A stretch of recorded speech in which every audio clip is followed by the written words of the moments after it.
Kenalkan, nama Tiang Igede Kristiawan, asal dari Banjarbatanwani, Desa Kukuh, Kecamatan Margo, Tabanan.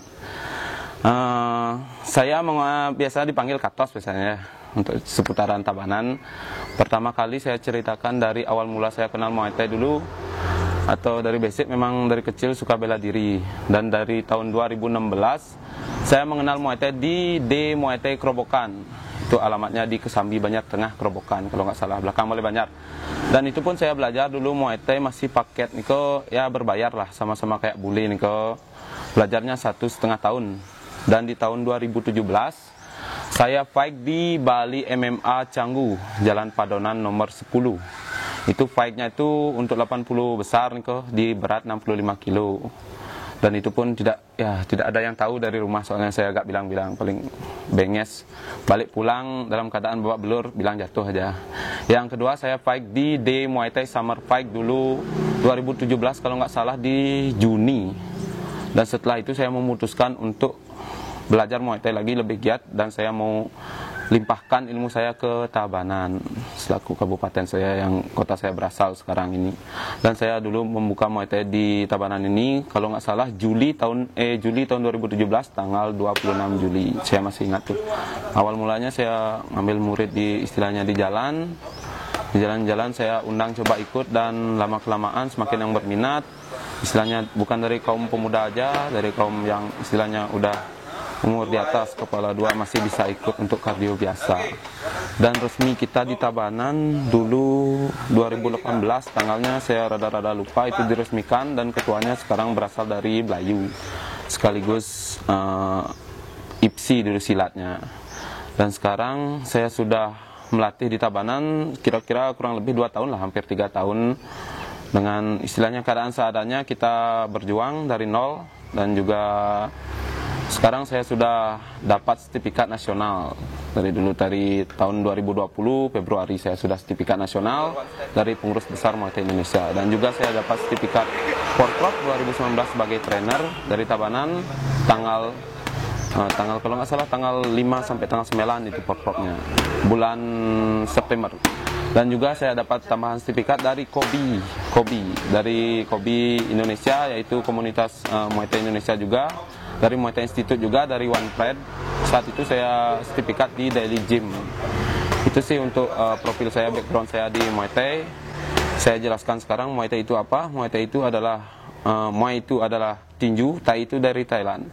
Muay Thai itu adalah tinju dari Thailand. Dulunya Muay Thai itu namanya Muay Boran, artinya tinju tradisional Thailand. Dan dikembangkan lagi menjadi Thai boxing, atau dikenal sekarang Muay Thai, yang diresmikan di internasional sudah dipertandingkan juga di internasional dan sudah resmi. Biasanya itu basic di One Pride atau MMA lah itu biasanya. Itu sekian dari saya penjelasan Muay Thai dan profil saya. Sekali lagi yang ingin gabung di Muay Thai Tabanan silakan hubungi yang merekam, boleh juga, itu dari Desa Kukuh, Bapak perbekal saya, boleh. Perlu saya jelaskan, sudah terkenal juga, nanti cek aja IG-nya beliau, oke. Dan juga Desa Kukuh TV juga cek, oke. Bisa di YouTube juga ada. Nanti subscribe channel saya juga ya, di Katos Pike, oke. Subscribe juga channel Kukuh TV-nya. Tertarik di Muay Thai itu, kalau saya bilang itu Muay Thai itu ya bukan sih gini, tapi Muay Thai itu istilah olahraga elit lah.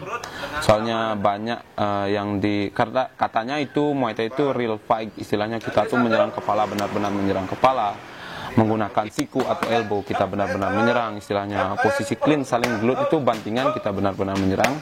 Dan juga Muay Thai itu untuk kardio katanya bagus sekali. Banyak istilahnya artis-artis yang kardio dengan Muay Thai juga bisa dicek juga di Nikita Mirzani yang sekarang tren, Atta Halilintar juga ada dari Bali, Ari Kakul juga itu pelatihnya dari Badung itu. Tabanan member saya di Tabanan semua gitu. Itulah yang menarik dari Muay Thai gitu. Pengalaman fight kemarin yang di Bali MMA, ya Bali MMA jujur saya istilahnya masih kalah lah, karena lawannya semua makan gandum, saya makan nasi. Bukan gitu, tapi staminanya hebat-hebat semua, saya akui lah. Itu lawannya bule juga, bule semua, ada yang dari Australia, dari Rusia, itu banyak-banyak staminanya kuat-kuat. Jujur saya istilahnya teknik tahu, bantingan tahu, semua tahu, cuma stamina saya kalah di stamina. Jadi 20 besar dulu di bagannya saya kalah di stamina. Ronde kedua saya kalah. berdasarkan pengalaman itu, terus apa upaya untuk meningkatkan stamina? Nah, untuk meningkatkan stamina, usahakan ya. Yang pertama, most important is jangan merokok. Itu yang pertama, jangan merokok.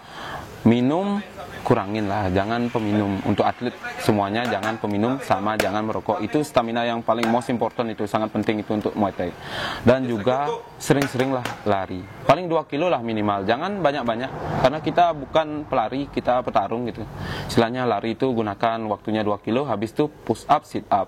Dan juga ada skipping, tali skipping atau tali ketangkasan, itu boleh dicoba sekitar 10 menit. Itu dah untuk gini. Konsumsi juga istilahnya multivitamin.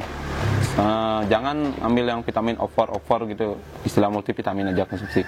Itu aja untuk istilahnya stamina, juga meningkatkan stamina.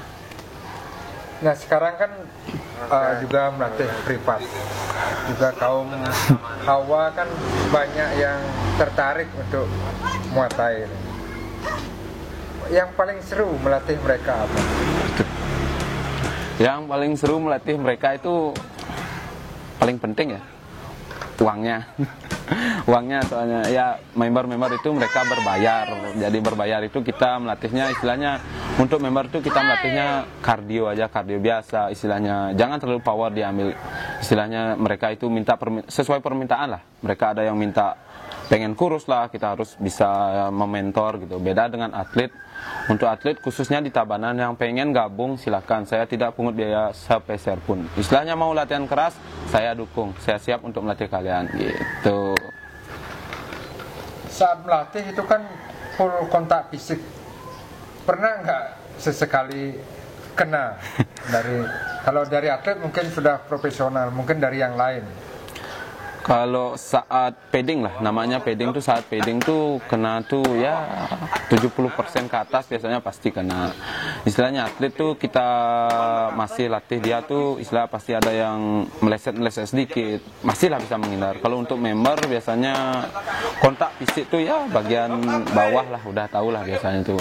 Biasa nak sampai ke perut tuh biasa kena elbow, kena siku juga biasa, kepala udah biasa kena. Itulah risikonya jadi pelatih di Muay Thai, kita harus tahu, harus sigap lah untuk pegang alat tuh, karena kita real fight, kita juga menguji powernya biar tahu gitu Pak. Saya ucapkan terima kasih dan saya ucapkan Pramo Santi. Om Santi Santi Santi Om. Salam Muay Thai Jaya. Kukuh TV, kabar dari desa.